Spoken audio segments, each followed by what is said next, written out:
राम मेरा दोस्त है, राम भोपाल में रहता है, राम बहुत ही अच्छा है, राम ईमानदार है, राम मेहनती है, राम आज्ञाकारी है, राम अपने माता पिता की सेवा करता है, राम ऐसा है, राम वैसा है, राम कैसा है, राम राम राम राम राम। राम राम दोस्तों, आप सोच रहे होंगे ये आज क्या हो रहा है।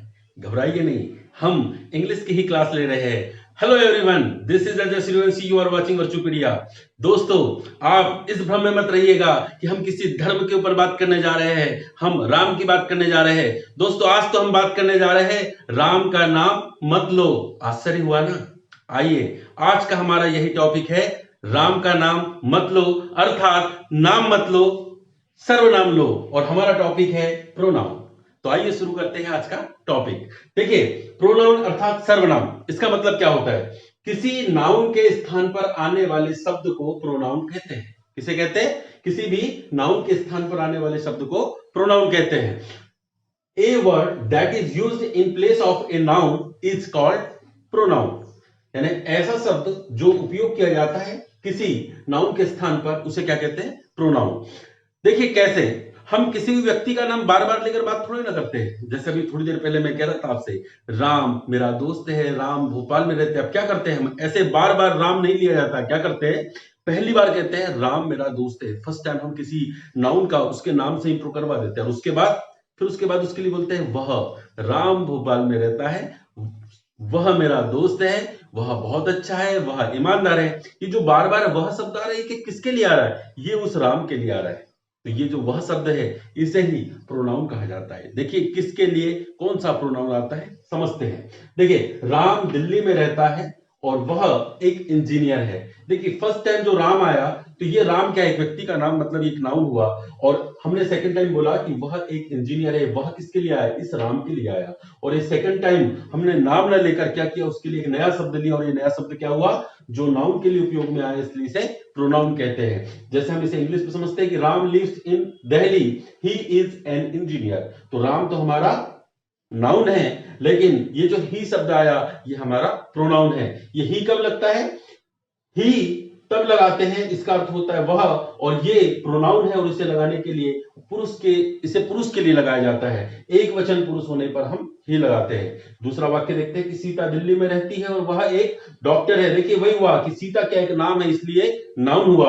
और वह क्या है? वह इस सीता के लिए आया है, और ये वह हो गया हमारा प्रोनाउन। लेकिन जब स्त्री जाति हो और एक वचन हो, तो इस वह के लिए लगाते हैं हम सी, और प्रोनाउन हो जाता हमारा सी, अर्थात वह स्त्री जाति के लिए एक वचन होने पर। अगला है हमारा कि गाय एक पालतू जानवर है और वह पूरे विश्व में पाई जाती है। याद रखिएगा, देखिए गाय क्या है यहाँ पर? एक नाउन। और अगर ये नाउन है तो हमने इसके लिए भी एक प्रोनाउन यूज किया हिंदी में, क्या? वह। और ये वह के लिए अंग्रेजी में आता है इट, कि the cow is a pet animal और it is found in all over the world. तो ये जो इट है, ये हमारा क्या हो गया? प्रोनाउन। और इट का यूज कब किया जाता है? किसी निर्जीव चीज के लिए या फिर जानवर के लिए।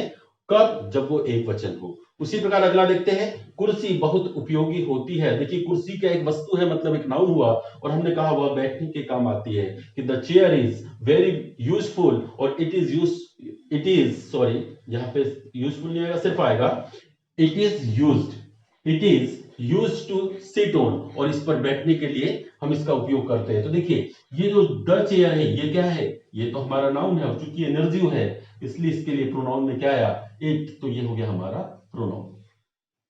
तो इस प्रकार से ये चार प्रोनाउन जो है वो हमने देखे, ये सिंगुलर नाउन के लिए यूज किया जाता है। कुछ और प्रोनाउंस होते हैं जिनके बारे में हम देखते हैं। जैसे एक होता है आई का मतलब होता है मैं, वी का मतलब होता है हम, और यू का मतलब होता है तू, तुम या आप, और दे का मतलब होता है वे या फिर वे लोग।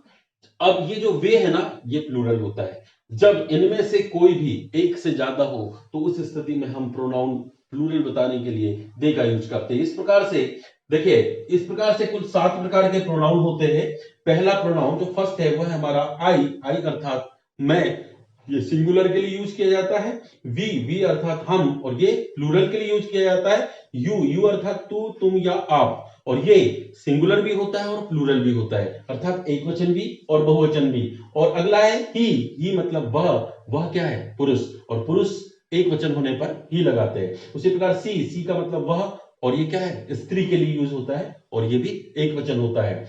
इट, ये वह जानवर या निर्जीव वस्तु के लिए, और ये क्या होता है, एक वचन होता है। और ये है दे, दे मतलब एक से ज्यादा होने पर बहुवचन के लिए यूज किया जाता है, इसका अर्थ होता है वे, और ये प्लूरल के लिए यूज किया जाता है। आई होप आपको समझ में आ गया होगा। और जो मैं सबसे शुरू में कह रहा था वो भी आपको समझ में आ गया था कि हमें बार बार किसी के नाम लेने की जरूरत नहीं होती है। हम बार बार राम राम राम राम कहकर बात नहीं करते हैं। हम क्या करते हैं, पहली बार इंट्रो करवा देते हैं कि ये राम है और उसके बाद उसके प्रोनाउन को लेकर हम बात करते हैं। इसलिए दोस्तों ये प्रोनाउन का जो चैप्टर है बहुत उपयोगी है और इससे रिलेटेड हमारे बहुत सारे क्वेश्चन बनेंगे और हम सारी बातें इन प्रोनाउन को लेकर ही करते हैं, क्योंकि नाम तो सिर्फ एक बार लिया जाता है, उसके बाद हर बार सेंटेंस में क्या होता है, प्रोनाउन ही प्रोनाउन का यूज किया जाता है। तो आई होप आपको ये क्लास बहुत पसंद आई होगी, आपको अच्छा लगा होगा। और दोस्तों आपको ये क्लास कैसी लगती, कमेंट्स जरूर किया करें और सब्सक्राइब करें इस चैनल को, क्योंकि इस चैनल पर मैं आपको जीरो से हीरो तक की जर्नी करवाऊंगा। और दोस्तों don't forget to press the bell icon button so that you may get all the notifications on time. Thank you.